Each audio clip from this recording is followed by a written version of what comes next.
बिस्मिल्लाहिर्रहमानिर्रहीम।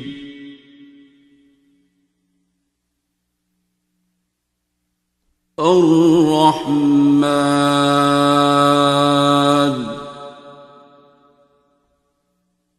To conclude my last question to you, कि जहाँ से बात हमने शुरू की थी एज अ डॉक्टर से, तो जैसे अब जो डॉक्टरों के हालात हैं, ठीक है, जैसे वो बदनाम भी हुए जा रहे हैं, जैसे अभी आपने कहा कि वैक्सीन भी दिए जाएंगे और ईमानदारी चलें अपने प्रोफेशन में ही नहीं है।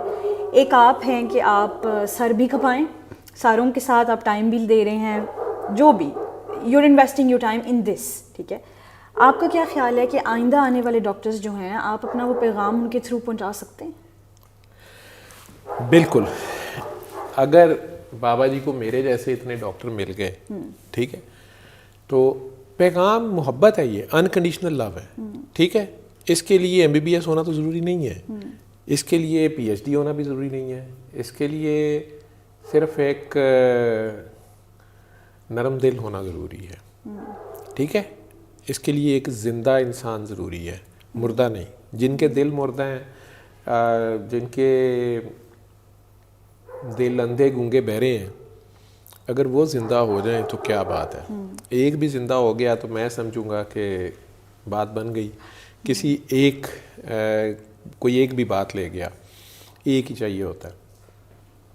किसी भी बस्ती, किसी भी शहर में एक बंदा भी खैर बिखेर रहा हो तो सारा शहर मिलके भी उसको ओवर पार नहीं कर सकता, वो बस्ती बस्ती रहेगी। हाँ, अगर उन्होंने उसी को ख़त्म कर दिया, ओवर पार कर दिया, मार दिया, ज़्यादती कर दी, निकाल दिया, वहाँ रह ही शर गया, वो ख़त्म हो जाएगा।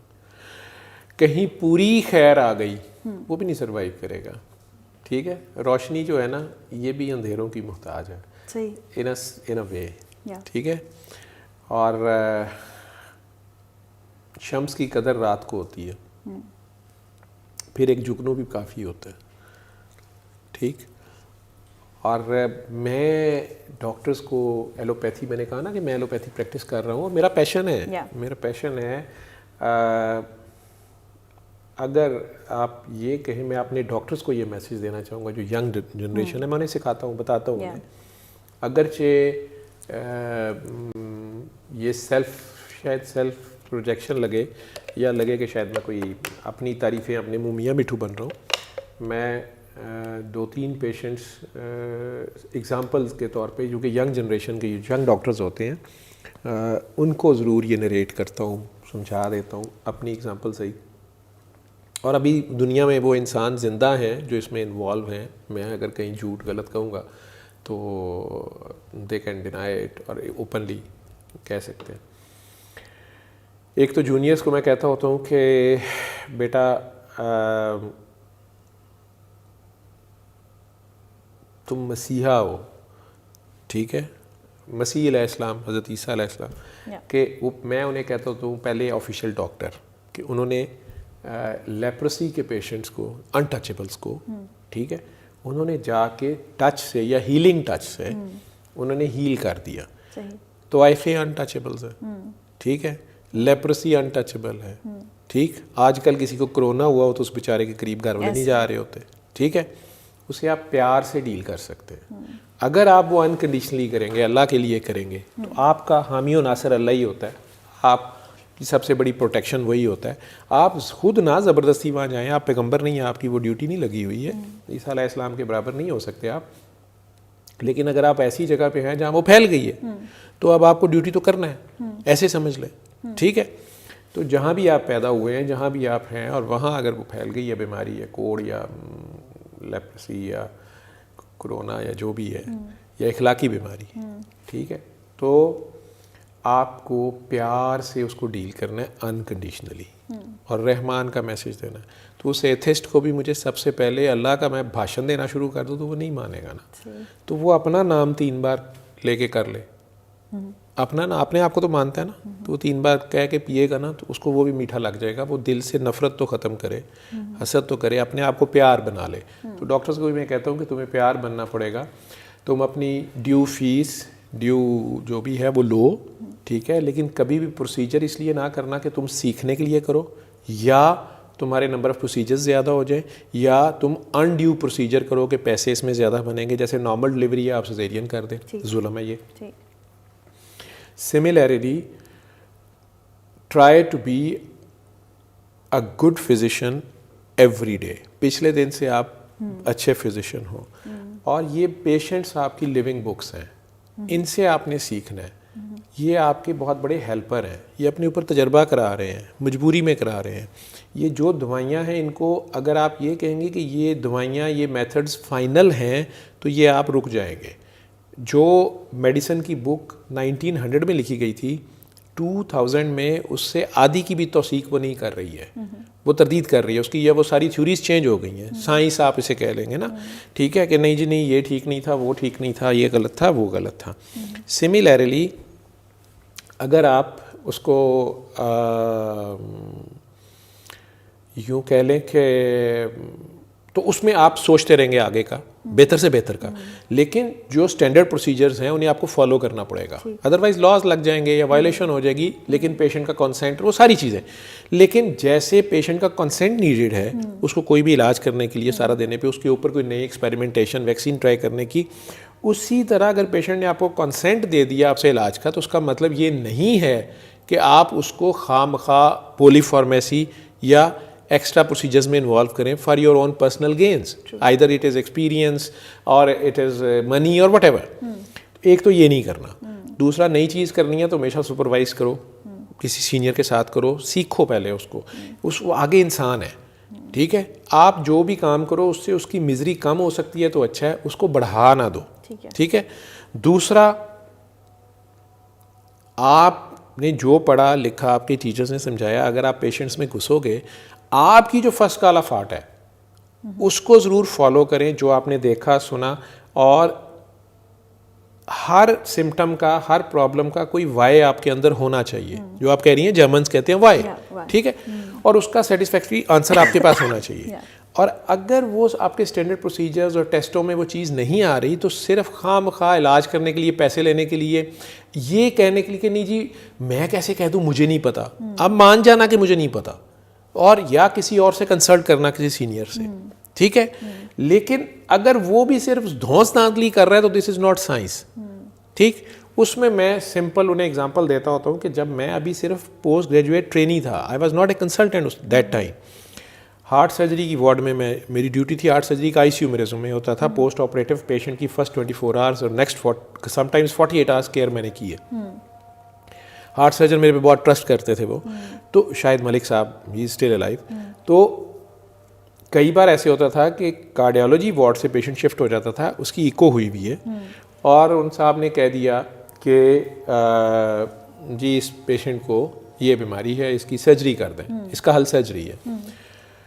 मैं प्री ऑप भी राउंड करता था, और मैं ऑपरेशन से एक दिन पहले फड्डा डाल लिया कई बार मैंने कि ये पीडीए नहीं, ये पेटेंट डक्टस आर्टीरियोसिस ये बीमारी नहीं है। जो मेरा एनालिसिस है, जो मेरी एग्जामिनेशन है, जो हिस्ट्री है, जो पेशेंट है सामने बैठा हुआ, ये इको रिपोर्ट गलत हो सकती है और ये गलत है, लेकिन इस पेशेंट को नहीं है, इसको कल लिस्ट पे नहीं रखना। सर्जन को इस बात पे बड़ा गुस्सा चढ़ता है जब उसने अगले दिन ऑपरेट करना होता है, ठीक है। लेकिन डॉक्टर साहब मेरी इतनी रिस्पेक्ट इस मामले में फिर करते थे, जब एक दो बार नहीं 2-3 बार ऐसा हुआ, या मेरे पॉइंट्स इतने वैलिड होते थे, हालांकि मैं एक पोस्ट ग्रेजुएट ट्रेनी था, कि वो सेकंड ओपिनियन के लिए सेकंड एको करवाई गई या मेरे पॉइंट सुने गए, और वो निकला कि वो पीडीए नहीं था, या वो निकला कि वो माइटल स्टेनोसिस नहीं था, वो तो कुछ और था। या एक केस, चले मैं लंबी बात नहीं तो हो जाएगी, वो चूँकि मेरा कज़न भी है, फैमिली है का है, शायद मैंने नरेट इनके सामने तो किया हुआ है, यंग डॉक्टर्स को मैं करता होता हूँ, कि वो खेतों में काम कर रहा था, 30 साल का मर्द खेतों में काम कर रहा था, हैवी मुशक्क़त कर रहा था, पहले भी ज़िंदगी में की होगी उसने, तो वो एकदम कोलैप्स कर गया, उसको उठा के साथ के शहर लेके गए। उसकी हार्ट रेट बहुत ज़्यादा इरेगुलर, एट्रियल फिब्रिलेशन उसे बोलते हैं, ब्लड प्रेशर फॉल किया हुआ था। डॉक्टर्स ने जो ज़रूरी वहाँ वो दवाई दे सकते थे दी, उन्होंने उसको लाहौर भेज दिया। अब वो बेहतर हालत में था, आया, मैंने उसे खुद एग्जामिन किया। जब मैंने एग्जामिन किया तो मेरा एनालिसिस ये था कि हार्ट के 4 वेल्व्स जो होते हैं उनमें से एक पल्मोनरी वेल्व से होता है। मेरा था कि इसको पल्मोनरी स्टीनोसिस है और उसके साथ इसका हार्ट डायलेट कर गया, तो इसका रिदम ख़राब हुआ है, एट्रियल फिब्रिलेशन चली है, उसे ब्लड प्रेशर फॉल किया, तो ये शॉक में गया। जहाँ ही इसका हार्ट रेट कंट्रोल हुआ है तो इसके प्रेशर्स बेहतर हो गए, लेकिन इसके वेल्व का ऑपरेशन या सर्जरी होनी चाहिए। उसके लिए एकोकार्डियोग्राफी या दिल का अल्ट्रासाउंड ज़रूरी था। अब उन्हें मैंने कहा कि आप फलाम साहब से, हमारे लोगों का ये भी है, वो मेरे फैमिली मेम्बर्स हैं, लेकिन बहरहाल उनके लिए घर की मुर्गी दाल बराबर होती है। या मैं उस वक्त जूनियर डॉक्टर था उनके ख्याल में, जो भी था, उनके कोई और खैर खा थे। मैंने उन्हें जिन साहब के पास भेजा कि आप वहाँ चले जाएं, वहाँ से एको करवा के आए। वो चले गए एक डॉक्टर साहब के पास जो प्राइवेट सेटअप में, वैसे सरकारी सेटअप में भी बहुत सीनियर एको के मामले में समझे जाते थे, तो प्राइवेट उन्होंने बड़ा ज़बरदस्त बनाया हुआ था। तो वो पेशेंट उन्हीं का था, वो उनको उधर ले गया, लाहौर में ही रहता था, या उन्होंने कहा कि वो बहुत बड़े डॉक्टर साहब वहाँ जाए। अब उन्होंने उनसे एको करवाई, उन्होंने उनसे अपनी फ़ीस भी ली, एको भी की। एको में उन्होंने लिख दिया कि इसको कोई पल्मोनरी स्टीनोसिस नहीं है, इसका सिर्फ राइट हार्ट थोड़ा डायलेटेड है और ये इसका बाय बर्थ है, और इसको बस जो है ना ये हार्ट रेट कंट्रोल करने वाली दवाई दे दें और कुछ नहीं है, दैट्स इट। अब मुझे तो चाहिए था कि इतने बड़े कंसल्टेंट की, और एको तो वो खुद करके देख रहे हैं ना, अल्ट्रासाउंड कर रहा है हार्ट का, तो उसकी मैं कैसे चैलेंज कर दूं उसको। लेकिन मेरा जो एग्जामिनेशन स्टेथोस्कोप और जो मैंने पैरामीटर्स पढ़े थे क्लिनिकल एग्जामिनेशन के, या जो मेरी एग्जामिनेशन थी, उसकी बेसिस पे सिर्फ डॉक्टरी मेरी, एक पोस्ट ग्रेजुएट ट्रेनिंग होते हुए अभी मैं कंसल्टेंट नहीं था, मैंने कहा कि नहीं ये रिपोर्ट गलत है, ठीक, मैं नहीं से मानता। मैं उन्हें लेके पंजाब कार्डियोलॉजी में, चूँकि मेरा ये ज़ाती ख्याल था कि ये बाय बर्थ ही इसको मसला है, तो वो भी अभी ज़िंदा है माशाल्लाह, प्रैक्टिसिंग डॉक्टर साहब है, मसूद सादिक साहब का मैं नाम ले देता हूँ, बच्चों के वो कार्डियोलॉजिस्ट है, बहुत बड़ा नाम है, बड़ी खिदमत की है उसने इस मुल्क में इन लोगों की। मुझे वैसे उन्होंने मना कर दिया था कि इथू ना सीखी, जो सीखना तो बाद जा। कार्डियोलॉजी मेरा भी पैशन था, मेरा वो पहले इंसान है जिन्होंने मुझे एग्ज़ाम पास, जब मैंने पोस्ट ग्रेजुएशन बाद में की, तो वो कराची एयरपोर्ट भी मुझे मिले, और he was the first professional जिसने मुझे मुबारक भी दी। मुझे उसी वहीं खबर मिली थी पास होने की, फ़ोन किया तो उन्हें मैंने बताया, तो दूसरे नंबर पे उन्होंने साथ मैंने कहा मैं कार्डियोलॉजी ही आगे करना चाहता हूँ, तो वो ये वाला केस उनके जहन में था और एक दो और, तो उन्होंने बड़ी ऑनेस्टी से, शायद जो उन्होंने बेहतर समझा, उन्होंने मुझे कहा कि जावेद अगर बाहर जा सकते हो तो बाहर जाके ट्रेनिंग करो, यहाँ तुम्हें कोई सर्वाइव नहीं करने देगा। खैर मैं बाहर किसी वजह से नहीं जा सकता था, जो भी मेरे फैमिली सर्कमस्टांसिस थे या थी, तो मैंने वो की नहीं, फिर मैंने मेडिसिन पे ही रुक गया। वो तो बाद की बात है, तो मैं वे बैक 2000 की बात कर रहा हूँ। मैं वहाँ चला गया पंजाब कार्डियोलॉजी में, उनके आउटडोर में, कि ये बाय बर्थ डिफेक्ट है इस बंदे को, तो मुझे उन्हीं का ओपिनियन लेना है। वैसे वो 30 इयर्स का था, बच्चों के डॉक्टर हार्ट के थे, उनके पास ले गया। अब वो आउटडोर कर रहे थे अपना, वेरी बिजी और फंसे हुए बेचारे, काफ़ी रश, लेकिन मुझे देख के, इत्तेफाक हॉस्पिटल में वो मुझे जानते थे, वहाँ से मैंने उनके कुछ पेशेंट्स की पोस्ट ऑप कॉल्स कभी कभार देखी थी, तो वो मुझे प्यार करते थे या रिस्पेक्ट करते थे एज ए डॉक्टर भी। उन्होंने मुझे देखा, जावेद तुम किधर फिर? मैंने कहा सर ये मेरा कज़न है और इसको ऐसे ऐसे हुआ है, मैं चाहता हूँ कि आप एक बार इसे एग्जामिन करके, मैंने नहीं बताया एको क्या है क्या नहीं है, मैंने कहा आप इसे एक बार देख लें और मेरी फाइंडिंग्स कंफर्म कर दें, या आप क्या कहते हैं। मुझे कहते हैं कि जावेद बहुत रश है, इसकी पहले एको करवा लो। मैंने कहा सर मैं आपकी क्लिनिकल जजमेंट चाह रहा हूँ। उनका यार बहुत रश है मेरे पास। बदर उनका एक स्टूडेंट, मुझे आज तक वही नाम याद है, शायद बदर ही थे, तो वो एको कर रहे थे वहीं बैठे हुए। उन्होंने कहा बदर यार वड्डी प्रोब मंगा, यार जावेद एको 1 मिनट कर। मैंने कहा सर एको वैसे हुई है, मैंने ऐसे कहा, मैंने कहा ये एको करवा के, अब आगे बहुत बड़ा नाम लिखा हुआ था लाहौर में एको पे। उन्होंने वो देखी, कहते हैं हाँ, तो उन्होंने लिखा है कि isolated right ventricular hypertrophy, cardiomyopathy right ventricular isolated, ये बड़ी रेयर होती है, ही इज़ 30। मैंने कहा जी यार इधर बैठो। अब उन्होंने उसको काउच पे बैठाया, एग्जामिनेशन काउच पे, उसको सुना। मुझे कहते हैं तू क्या बना रहा है? मैंने कहा जी इसको पल्मोनरी स्टीनोसिस है मेरे ख्याल में, इसको मैं बहुत बड़ा, वो उस वक्त कंसल्टेंट थे हार्ट के, बच्चों के, ठीक है। मुझे कहते हैं नहीं मेरा ख्याल है वो तो नहीं है। इसी तरह उन्होंने कहा नहीं मेरा ख्याल है वो नहीं है, फ्लो मार्बल। अब मैंने एक बदतमीजी जिसे कहेंगे पाकिस्तानी सेटअप में, मैंने कहा सर आप इन्हें एक बार काउच पे लिटा के, जो प्रॉपर एग्जामिनेशन का मेथड है, मैंने कहा आप इसे काउच पे एग्जामिन कर लेंगे एक बार लिटा के। तो उनके चेहरे पे एक लम्हे को थोड़ी सी डिसअपॉइंटमेंट या नाराज़गी या गुस्सा आया, क्योंकि बहरहाल मैं जूनियर था, वो सीनियर थे। ऊपर से रश था उनके ऊपर, बहुत ज़्यादा पेशेंट्स थे। मुझे कहते यार तो क्या हो गया तुझे? मैंने कहा सर इसे एक बार अब, और उसको मैंने जल्दी से कह दिया, काउच खाली था बड़ों वाला। मैं कहा यार तू लेट। अब वो उठे, उन्होंने सुना, और ये उस बंदे की बड़ी बात है कि उन्होंने एकदम से मुझे देखा, फिर कहते हैं नहीं यार बदर यार इसकी एको कर। उन्होंने, डॉक्टर साहब ने शायद कहा कि सर बड़ी प्रोब नहीं है, कहते कोई बात नहीं छोटी से कर, बच्चों वाली से कर। अब उन्होंने करना शुरू किया, ये भी खड़े हो गए, कहते यार it is very tight pulmonary stenosis, ये कैसे मिस कर गया? मैं कहा मुझे नहीं पता जी। ठीक है, ठीक। अब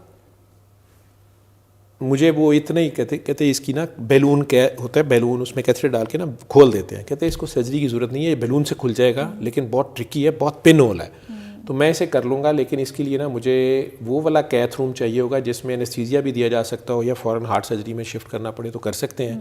तो वो फ़लाँ डेट को मुझे अवेलेबल, उन्होंने फ़ौरन डेट्स देखी, सारा कुछ खुद ही कर रहे हैं, तो ना ये क्या अफोर्ड कर लेंगे? मैंने कहा सर ये तो गरीब किसान है। तो कहते हैं 20,000 तक का कैथेटर ये वो फ़लाँ कर लेगा। मैंने कहा जी इतना तो हम कर लेंगे। तो मुझे कहते हैं कि बस फ़लाँ डेट पे ना इसको ले आना। मैंने कहा ठीक है। अब वहाँ से निकले, तो वो जो दोनों भाई थे, पेशेंट और उनके बड़े भाई, वो सारा देख रहे हैं खामोशी से।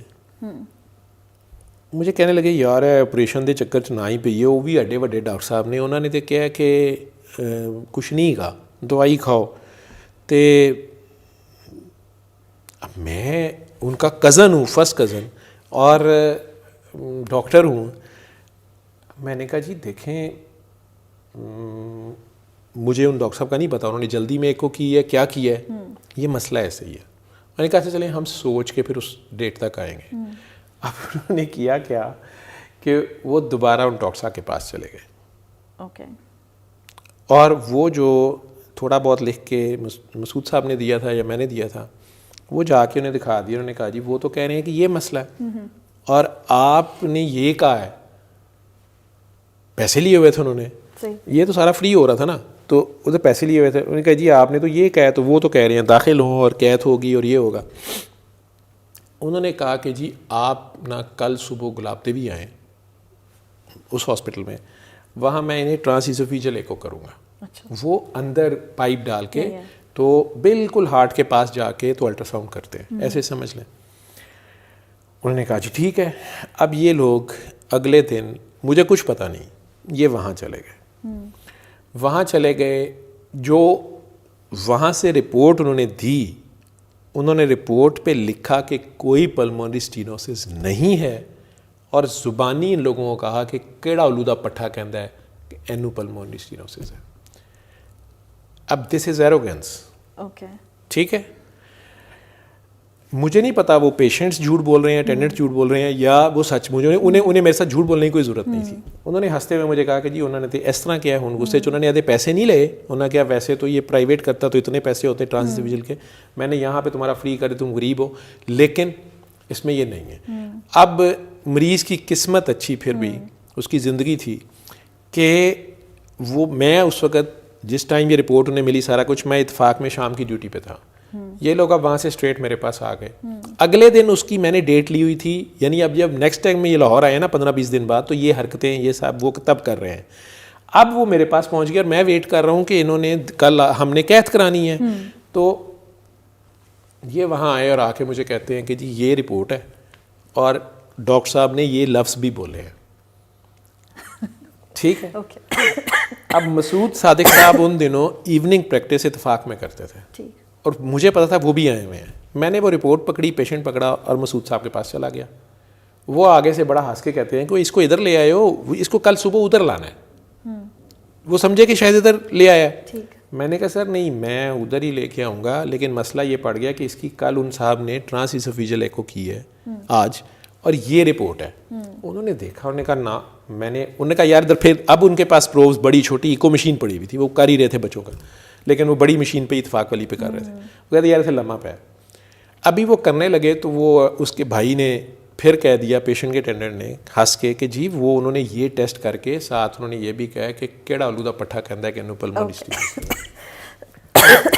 उन्होंने एक बार देखा, उसकी तरफ कुछ नहीं कहा, ठीक है, और उसकी एको की, माशाल्लाह उनकी भी एक्सपर्टीज़ हैं, उन्होंने रखी और डॉपलर ऑन कर दिया, उसमें आवाज़ आनी शुरू हो गई। मैं भी समझता था कलर डॉपलर, वो इसी तरह करके उसे कहते कि केड़ा आलू दा पट्ठा कहता है कि इन्हों नहीं गा।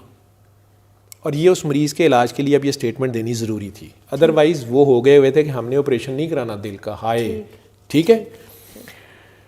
उन्होंने कहा इसको कल दाखिल कराओ और मैं कल खुद करूँगा।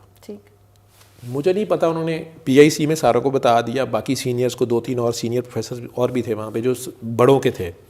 जब मैं वहाँ गया, वो मुझे भी कैथ में अंदर ले गए कि आप देखो, तो 2 बड़े नाम थे, उनमें से एक तो अभी साहब सर्विंग हैं, एक रिटायर हो गए, दोनों प्रोफेसर। उन्होंने कहा कि जी हम इसमें बैलून करने की कोशिश करते हैं। और मसूद साहब चूँकि एसोसिएट प्रोफेसर थे, वो प्रोफेसर थे, उन्होंने उन्हें करने दिया कि ये एडल्ट पेशेंट है, हालांकि कंजेनिटल लियन था। उन लोगों से कैथेटर एंगेज नहीं हुआ।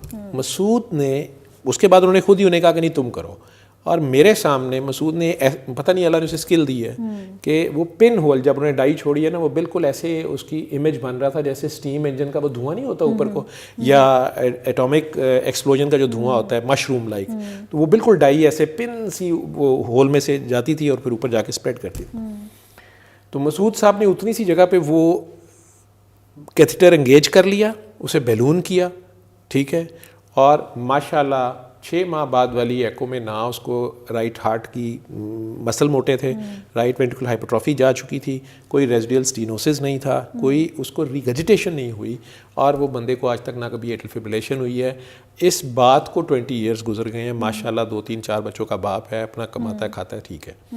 मैसेज यंगस्टर्स को ये है कि इसमें अगर मैं एक कंसल्टेंट से स्नब हो जाता, ठीक, मैं अपनी नहीं तारीफ़ें कर रहा, या इवन मसूद साहब जो हैं मेरे लिए रिस्पेक्टेबल भी थे, सीनियर थे, बड़े थे, वो मुझे कह रहे यार मैंने सुन लिया, बैठा के ही काउच पे मैंने इंसिस्ट कर लिया मरीज़ की जान के लिए कि सर 1 मिनट प्लीज़ देख लें, ठीक है। उन्होंने उसको लिटा के देख लिया उसी रश में, ठीक है, लिटा के देख लिया तो उन्होंने मान लिया, उसको एग्जामिन से कंफर्म कर लिया। अब जिन साहब को वापस पता चल रहा है कि उनकी गलती हो गई है, तो या तो उन्हें पता ही नहीं है कि एको कैसे करनी है, ठीक है, और या फिर वो अपनी एरोगेंस में फंस रहे थे, और एरोगेंस का सर नीचा होना ही होना था। और मैं हैरान हूँ कि वो ट्रांसइसोफेजियल करके भी मिस कर गए, और मैं फिर भी अपने पैरों पे नहीं थिड़का जो सिर्फ क्लिनिकल पे चल रहा था। और क्लिनिकल के साथ चलने के बाद अल्लाह ने उसकी मदद ये की कि उस बंदे की हेल्प ये हो गई है, उसकी माँ की दुआ थी कि मैं नहीं कहता मेरा खलूस नीयत था, लेकिन मसूद साहब भी वहीं मिल गए, उन्होंने 1 रुपया नहीं चार्ज किया, और उन्होंने वहीं प्राइवेट सेटअप में भी एको कर दी, और फिर साथ उस बंदे को अगले दिन बेहतरीन तरीके से ट्रीट भी अल्लाह ने उनके हाथ से करा दिया। सो इसमें अब आप में से कुछ लोग कह सकते हैं कि डॉक्टर साहब एनू सूरा रहमान क्यों नहीं सी सुनाई इसलिए कि उस वक्त एक तो भी मैं सूरा रहमान शुरू नहीं हुआ था, बाबा जी मुझे मिल गए थे, मैंने इसको ऑफ़र की थी, तो उस वक्त इन्होंने कहा कि नहीं हमने बड़े डॉक्टरों को दिखाने लाहौर आए हैं, ननकाने वाले दसिया दिल दा है, और उन्होंने ये किया। अब वो बंदा ये कहता है कि ये मैं ये समझता हूँ कि मैंने वो जो दुआ की थी उसी के बाद मैं सीधे रास्ते रहा और अल्लाह ने मुझे सारी शिफा दे दी। लेकिन बहुत अर्ली डेज थे मेरे, और डॉक्टर मैं ऐसा ही था और आज भी ऐसे ही हूँ। So what is your ultimate dream from this ultimate remedy?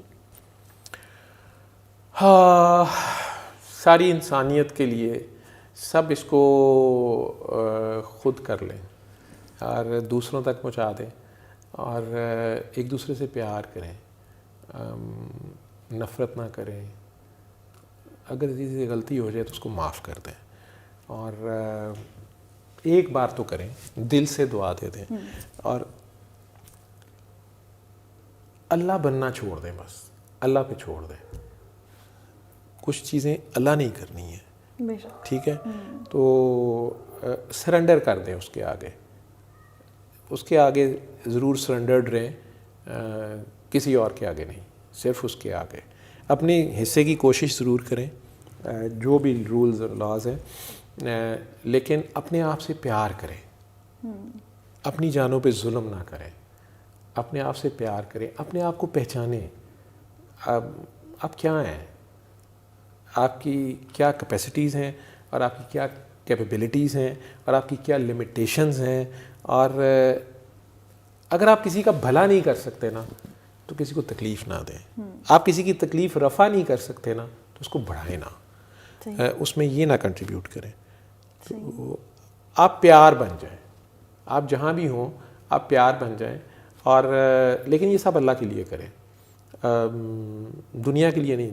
दुनिया की तरफ देखेंगे ना तो ये फिर आपका बुत बना देगी, आपको पूजना शुरू कर देगी, आप पत्थर के हो जाएंगे फिर वापस।